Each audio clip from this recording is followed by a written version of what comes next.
नमस्कार दोस्तों, मैं हूं डॉक्टर सौरभ और आप देख रहे हैं वाइट कोट विजडम, जहां हम करते हैं हेल्थ प्रॉब्लम्स का सिंपल, ऑनेस्ट और साइंटिफिक ब्रेकडाउन।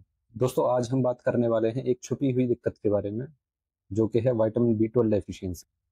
आज के समय में इंडिया में हर दूसरा व्यक्ति इससे सफर कर रहा है। विटामिन B12 डेफिशिएंसी की वजह से हमें कई तरीके के सिम्टम्स फेस करने पड़ते हैं, जैसे फटीग और वीकनेस यानी थकावट और कमजोरी, टिंगलिंग और नमनेस यानी कि सुनपन या फिर पैर में चींटियां जैसी चलना, बर्निंग फीट यानी पैरों में जलन, मेमोरी लॉस यानी याददाश्त कमजोर होना, मूड स्विंग्स और डिप्रेशन, चलने में दिक्कत होना या लड़खड़ाना, एनीमिया यानी खून की कमी। दोस्तों, सबसे बड़ी दिक्कत ये है कि ये सिम्टम्स इतने कॉमन हैं कि जनरली इग्नोर कर दिए जाते हैं।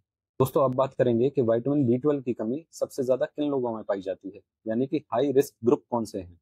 सबसे पहले, जो लोग शाकाहारी खाना खाते हैं, कोई एनिमल प्रोडक्ट नहीं कंज्यूम करते हैं, उनमें विटामिन B12 डेफिशिएंसी बहुत कॉमन है। दूसरा, elderly above the age of 60 years, उनमें विटामिन B12 डेफिशिएंट होने लगता है। वो औरतें जो या तो प्रेग्नेंट हैं या ब्रेस्ट फीड करा रही हैं, उनमें विटामिन B12 डेफिशिएंसी होने के चांसेस रहते हैं। पेट की बीमारियां जिनकी वजह से खाने का एब्जॉर्प्शन पुअर होता है, जैसे celiac disease, inflammatory bowel disease, या फिर वो लोग जिनमें बैरिएट्रिक सर्जरी हो चुकी है।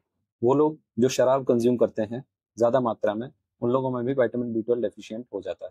विटामिन B12 जब ओरल फॉर्म में लिया जाए तो उसका एब्जॉर्प्शन पुअर होता है। उसकी भी कुछ वजह हैं।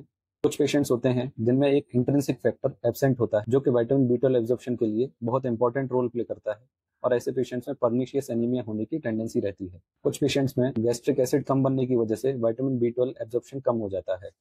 वो पेशेंट्स जिनमें GI सर्जरी हो चुकी हो, जैसे एलियल रिसेक्शन या फिर बैरिएट्रिक सर्जरी, उनमें विटामिन B12 एब्जॉर्प्शन कम हो जाता है।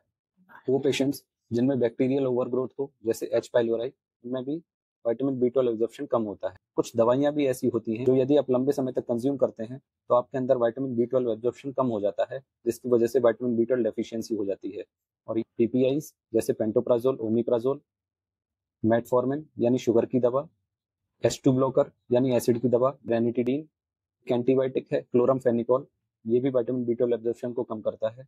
और यदि आप लंबे समय तक एंटीबायोटिक्स कंज्यूम कर रहे हैं तो भी पुअर विटामिन B12 एब्जॉर्प्शन का कारण बन सकते हैं। तो दोस्तों, टेक होम मैसेज क्या है? टेक होम मैसेज है, vitamin B12 deficiency is silent but serious. अगर आप फटीग, मेमोरी इशू और नमनेस फील कर रहे हैं तो डू नॉट इग्नोर इट। आप अपना विटामिन B12 लेवल चेक कराएं। दोस्तों, यदि ये वीडियो आप यूजफुल था या इससे आपकी कुछ इन्फॉर्मेशन बढ़ी तो इस वीडियो को लाइक करें, शेयर करें, और ऐसे ही और यूजफुल कंटेंट को देखने के लिए बने रहिए वाइट कोट विजडम के साथ।